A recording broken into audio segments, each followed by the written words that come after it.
اگر آپ سفر میں ہیں، ٹرین رک گئی اور رکی ہوئی ٹرین میں نماز پڑھ رہے ہیں تو نماز صحیح ہوگی کہ نہیں ہوگی یہ پوچھ رہے ہیں؟ اگر رکنے کے بعد آپ نے ٹرین میں نماز پڑھی ہے تب تو اس نماز کو لوٹایا نہیں جائے گا. ہاں البتہ فرض، واجب اور فجر کی جو 2 سنتیں ہیں ان کو اگر آپ چلتی ٹرین میں پڑھنا چاہتے ہیں تو پہلے تو آپ کے لیے حکم یہ ہے کہ آپ انتظار کریں. ٹرین اگر نماز کے وقت میں رک جائے تو رکی ہوئی ٹرین میں آپ نماز ادا کریں. لیکن اگر نہیں رکی اور نماز کا وقت جا رہا ہے تو چلتی ٹرین میں آپ نماز ادا کر لیں، لیکن بعد میں اس فرض، واجب وغیرہ کو دوبارہ لوٹانا پڑے گا، پھر سے ادا کرنا پڑے گا.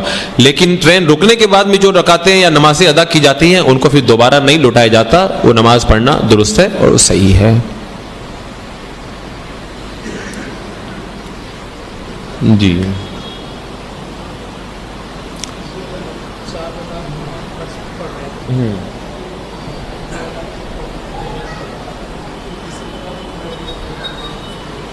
اگر 4 رکعت نماز فرض کی کسی نے نیت کی، 2 رکعت پڑھنے کے بعد میں اتحیات پڑھ کے کھڑا ہو گیا، پھر تیسری رکعت میں اس کو کھڑا ہونا چاہیے تھا، تیسری رکعت میں پھر بیٹھ کر کے اتحیات پڑھنے لگا تو کیا حکم ہے؟ تو مسئلہ یہ ہے کہ اگر کوئی چوتھی رکعت میں اٹھنے کے بجائے فرض نماز میں تیسری رکعت ہی کے اندر بیٹھ گیا اور اتحیات پڑھنے لگ گیا تو ظاہر سی بات ہے جب اتحیات پڑھنے لگ گیا تو 3 تسبیح کی مقدار سے زیادہ وہ بیٹھ چکا ہے. لہذا جب غیر محل میں وہ بیٹھ گیا تو اسے کھڑا ہو جانا چاہیے اور بعد میں جب اپنی 4 رکعتیں پوری کر لے تو سجدہ سہو اس کے اوپر واجب ہوگا. چوتھی رکعت کے اندر سجدہ سہو کر لے، اس کی نماز درست ہو جائے گی. جی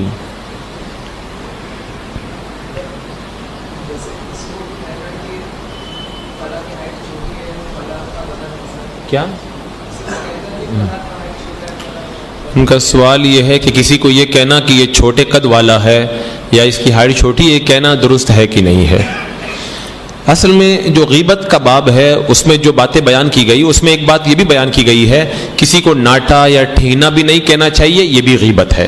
یعنی پیٹھ پیچھے آپ نے کہا ہے تو ایسی صورت میں یہ غیبت ہو گیا، اور سامنے اگر آپ نے اس سے کہا تو یہ اس کی دل آزاری ہے. کیونکہ آدمی کو جب اس کے کسی ایسی چیز کے بارے میں بتایا جائے جس سے اس کو تکلیف ہوتی ہے تو وہ بات اس کے سامنے بھی نہیں کہنا چاہیے اور اس کی پیٹھ پیچھے بھی نہیں کہنا چاہیے. مجھے یاد آتا ہے غالباً ایک عورت کے بارے میں حضرت عائشہ رضی اللہ تعالی عنہا نے کہہ دیا تھا کہ وہ عورت ٹھنگنی ہے، تو اللہ کے رسول علیہ السلام نے یہ کہنے سے منع فرمایا تھا.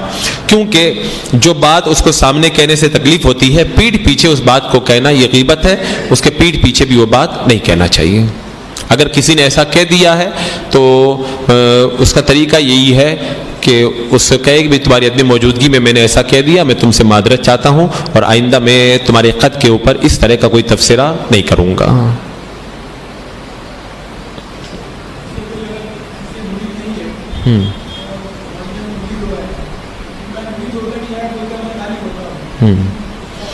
اگر کوئی کسی مجمع میں کسی پیر سے مرید ہو اور اس نے یہ کہنے کے بجائے کہ میں مرید ہو گیا ہوں یہ کہہ دیا کہ میں طالب ہو گیا ہوں تو کیا حکم ہے؟ ان کا یہ سوال ہے. تو پہلی بات تو یہ ہے کہ جب ہم مرید ہوتے ہیں تو یہ کہاں کہتے ہیں کہ میں مرید ہو رہا ہوں؟ وہ تو پیر کے ہاتھ میں یا جو بھی رومال وغیرہ پہ ہاتھ رکھتے ہیں وہ یہی کہتے ہیں جو پیر پڑھواتا ہے، میں نے اپنا ہاتھ غوث پاک کے ہاتھ میں دیا، اللہ مجھے غوث پاک کے مریدوں میں قبول فرما. تو غوث پاک کے مریدوں میں قبول فرما جب کہہ دیا تو وہ مرید ہو گیا. لیکن اگر زبان سے کوئی اگر طالب کا لفظ کہہ بھی دے لیکن اس کے دل میں نیت مرید ہونے کی ہے تب پھر وہ مرید ہی ہوگا. اس لیے کہ طالب عام طور پر ایسے لوگ ہوتے ہیں جو پہلے کسی پیر سے مرید ہو چکے ہوتے ہیں، بعد میں کوئی اور پیر صحیح شرائط ان کو مل جاتا ہے تو اس سے فیض حاصل کرنے کے لیے طالب ہو جایا کرتے ہیں. تو اگر وہ کسی سے مرید ہے ہی نہیں، پہلی بار پیر کے دامن میں آیا ہے وہ، تب تو پھر وہ چاہے طالب کہے یا مرید کہے، اس کے دل میں مرید ہونے کا ارادہ ہے تو مرید ہی ہوگا وہ. لیکن اس بات کا خیال رکھا جائے کہ اگر آپ طالب بھی ہو رہے ہیں کسی سے مرید ہونے کے بعد تو اگر آپ کا پیر با کمال ہے تو کسی اور سے طالب ہونے کی ضرورت نہیں، پیر ہی سے فیضان حاصل کریں، پیر اگر حیات کے اندر ہے. ہاں اگر آپ پیر کے وصال کے بعد کسی سے فیضان حاصل کرنے کے لیے بہت زیادہ با کمال کوئی آپ کو مل گیا، اس سے طالب ہونا چاہتے ہیں تو یہ بھی درست ہے، ایسا کر سکتے ہیں.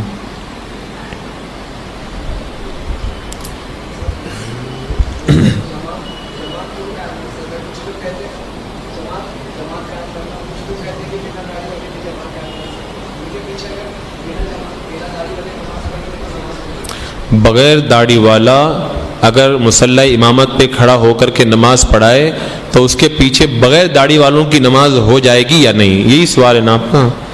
دیکھو جو شرائط امامت میں سے ہے وہ امام فاسق نہ ہو، اور آپ جانتے ہیں کہ ایک مشت سے کم اگر کسی کی داڑھی نہیں ہے، وہ داڑھی کٹواتا ہے یا مکمل داڑھی منڈواتا ہے تو فاسق ہے. جب وہ فاسق ہے تو امامت کے جو شرائط ہے اس کے اندر نہیں پائے گئے تو وہ امام بننے کے لائق نہیں.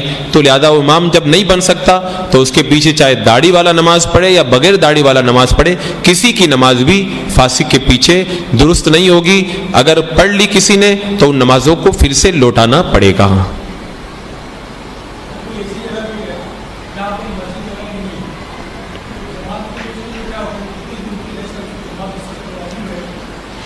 اگر ایسی جگہ کوئی پہنچ جائے جہاں پر کوئی مسجد نظر نہ آئے تو کیا اس کو جماعت تلاش کرنے کے لیے مسجد کو تلاش کرنا ضروری ہے یا نہیں؟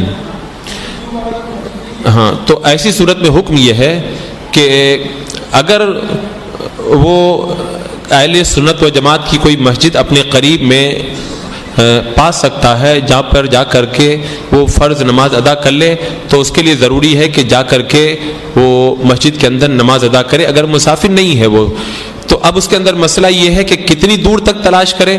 تب ظاہر سی بات ہے نماز کے اوقات فکس ہیں اور جماعت کا بھی ایک ٹائم ٹیبل ہوتا ہے. جو آدمی جس علاقے میں رہتا ہے وہاں کے ٹائم ٹیبل کے بارے میں کچھ کمی بیشی کے ساتھ میں وہ جانکاری ضرور رکھتا ہے.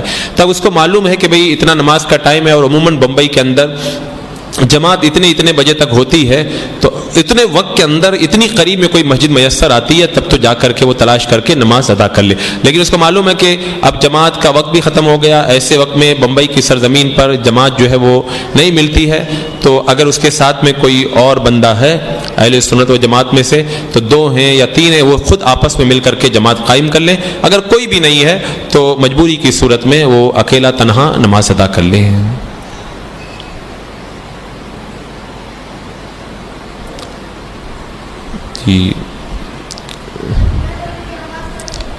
بغیر ٹوپی کے ان کا سوال یہ ہے کہ بغیر ٹوپی کے نماز پڑھ سکتے ہیں.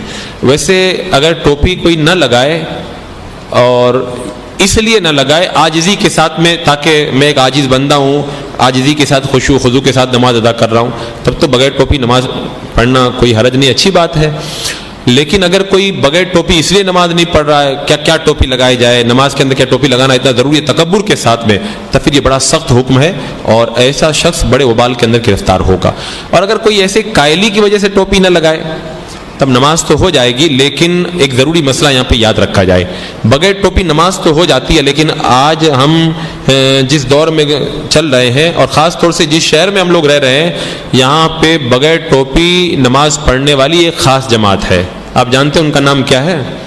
ارے غیر مقلدین جو ہیں وہ یہاں پہ خاص طور سے بغیر ٹوپی کے نماز پڑھتے ہیں. اگر آپ بغیر ٹوپی کے نماز پڑھیں گے تو لوگ آپ کو بھی کہیں معاذ اللہ غیر مقلد نہ سمجھنے لگ جائیں اور نام نیاد اہل حدیث نہ سمجھنے لگ جائیں. لہذا ایسے علاقے میں اور اس زمانے میں خاص طور سے بغیر ٹوپی نماز نہیں پڑھنا چاہیے. اگرچہ بغیر ٹوپی نماز صحیح ہو جاتی ہے لیکن نہیں پڑھنا چاہیے تاکہ کوئی آپ کو بد مذہب نہ سمجھے اور آپ کے بارے میں بدگمانی کے اندر مبتلا نہ ہو جائے. جی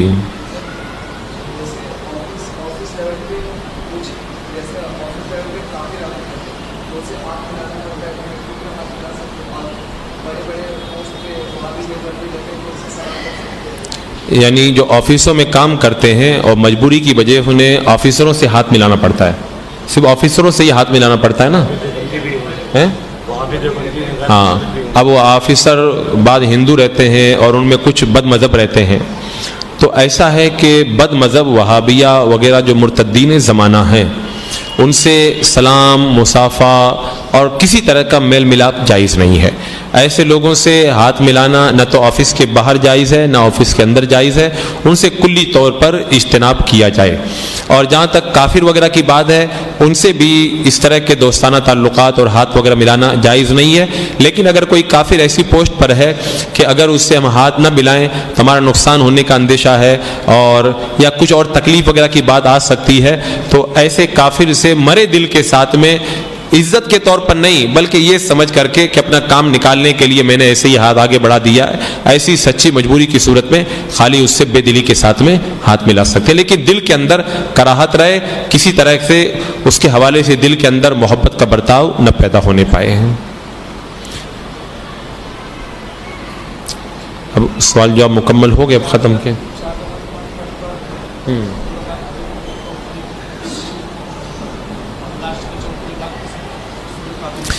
ان کا سوال یہ ہے کہ 4 رکعت نماز فرض کوئی اگر پڑھ رہا ہے اکیلے میں تو 2 رکعت تو بھری پڑھی جاتی ہے، الحمد شریف اور سورہ دونوں پڑھی جاتی ہے، بعد والی جو فرض 2 رکعت جیسے زور والی اکیلا پڑھ رہا ہے تو وہ دونوں صرف الحمد شریف پڑھی جاتی ہے، ان میں سورہ نہیں ملائی جاتی ہے، یہ مسئلہ تو آپ کو معلوم ہے۔ اب ان کا سوال یہ ہے کہ اگر کوئی تیسری رکعت بھری پڑھ لیا یعنی تیسری رکعت میں بھی سورہ ملا دیا تو کیا حکم ہے؟ تو حکم یہ ہے کہ اگر کوئی اکیلا نماز پڑھ رہا ہے اور تیسری رکعت میں بھی الحمد شریف کے بعد میں سورہ ملا دیا، بھول کر ملا دیا تب بھی کوئی حرج نہیں، اور جان بوجھ کے بھی ملا دے تب بھی کوئی حرج نہیں ہے، اور چوتھی رکعت میں بھی وہ سورہ ملا سکتا ہے، اس کے اندر کوئی حرج نہیں ہے۔ 4 رکعتیں فرض کی اکیلا پڑھنے والا بندہ یہ بھری پڑھ سکتا ہے، نماز درست ہے، سجدہ سہو وغیرہ کی بھی کوئی ضرورت نہیں ہے۔ اگر صرف 3 ہی بھری پڑھا، چوتھی اگر بھری نہیں پڑھا تب بھی نماز ہو جائے گی، کوئی حرج نہیں ہے۔